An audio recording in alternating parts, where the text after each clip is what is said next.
Okay, hello.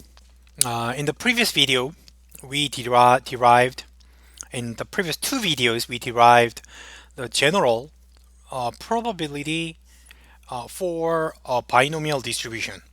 So it took two videos and quite a lot of steps, and I hope you now understand why it's so complicated. But I hope you think it makes sense. In most textbooks, there is no explanation, so I try to uh, explain the underlying ideas and why it's that complicated. Anyhow, as a result, we have a general rule. Now, let's think about this. What's interesting about the rule is that we are using only three numbers. So in the right hand side, this is the probability rule, and it depends only on n, y, and p. Three numbers are enough to calculate the probability. And think about y, which is the binomial distribution with n and p. Then remember, y can take n plus 1 different values. It can be 0 at the minimum and n at the maximum. So it's number of success out of n trials. So n plus 1 values, if n equals to 100, y can take 101 values. So then there are 101 probabilities. Still, the probabilities can be summarized by these two parameters and the probability you are looking for, right? So once if you know these two parameters and apply these two parameters to 100 different values of y, then you can calculate all the probabilities. You are losing no information. Exactly, this is the exact probability. So this is the power of parametric distribution. Two parameters can summarize, uh, compress all the information into two numbers. Point is, as I said, you do not lose any information. That's the main difference between descriptive summary measures or summary measures in the first four chapters and parametric distributions in this chapter and the next chapter. You are losing no information. But still, another difference is this random variable has to satisfy some required assumptions. We stated four assumptions for a binomial distribution, like independence, equal probabilities, and n trials, blah blah blah. So this is why we study a parametric distribution family. As you change n and p, you will have different binomial distributions. But anyhow, you know all the distribution. All the perfect information is contained in n and p. So think about this. As the parameter changes, you have different shape of distribution. Like if I fix n equals to 20, so there are 20 trials, but on the left, probability of success is 0.1. So then the distribution is around on the lower side. 0, 1, 2 have the 0, 1, 2, 3 are the most common outcomes. But when the probability of success equals to 0.5, it must be distributed around 10. So, right? So you try 20 times. So when the probability of success is 0.5, it will be around 10.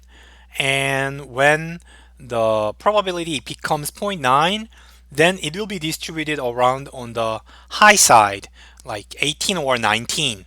So that is uh, this is the shape of different shapes of binomial distribution for different parameters. Still, as I said, by changing one number, you can describe many different distributions. It's symmetric, but the others are not symmetric. It's right skewed and it's left skewed. There are small probabilities here. And alternatively, you may change n without changing p.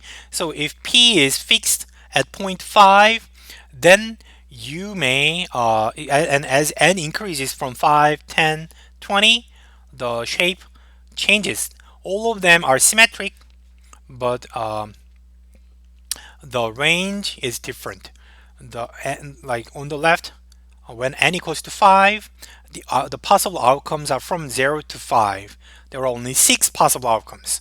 But when equals to 10, there are 0 to 10, so there are 11 different outcomes. So as n increases, the concentration decreases. It's more spread than concentrated. So as n increases, it's more spread out to more different values.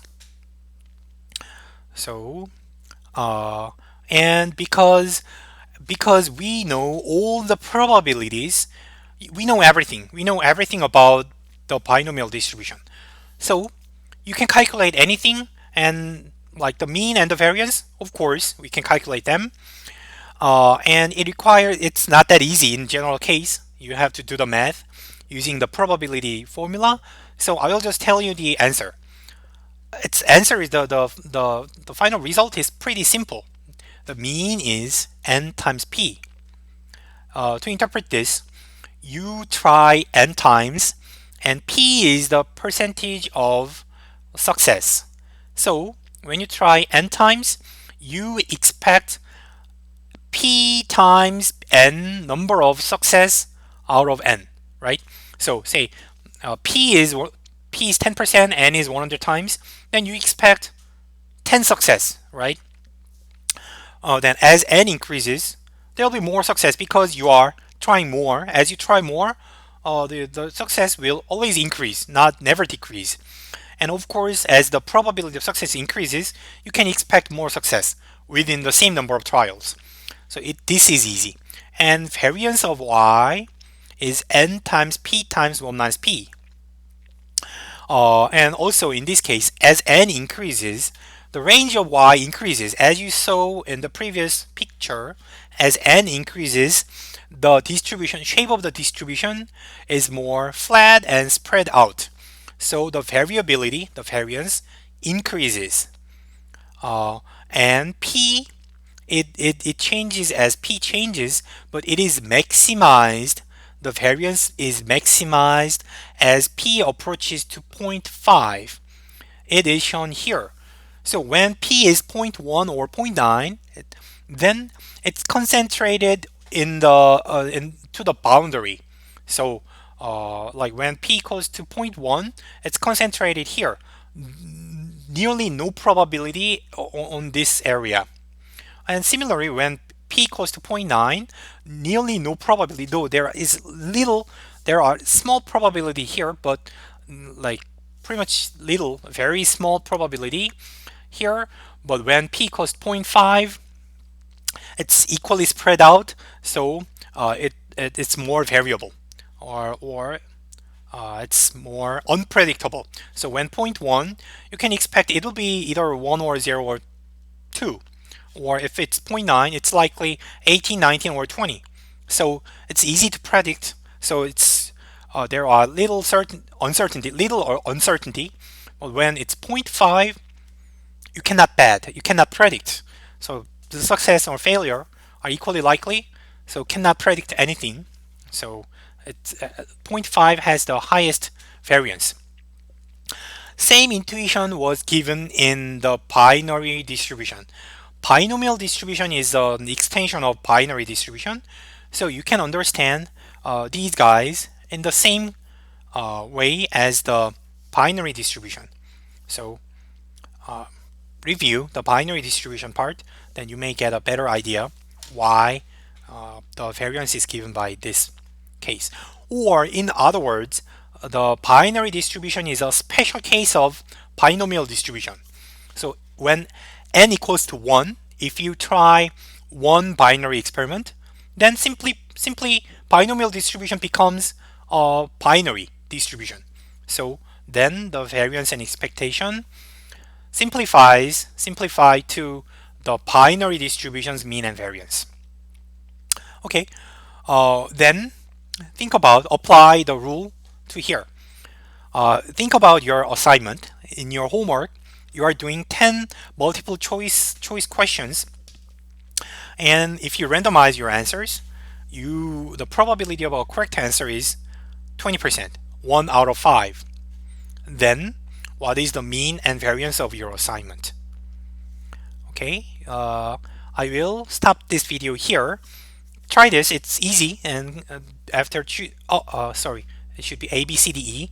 I copied and pasted Control C, Control V, and did not change that. Sorry about that. So anyhow, choose the answer and continue to the next video.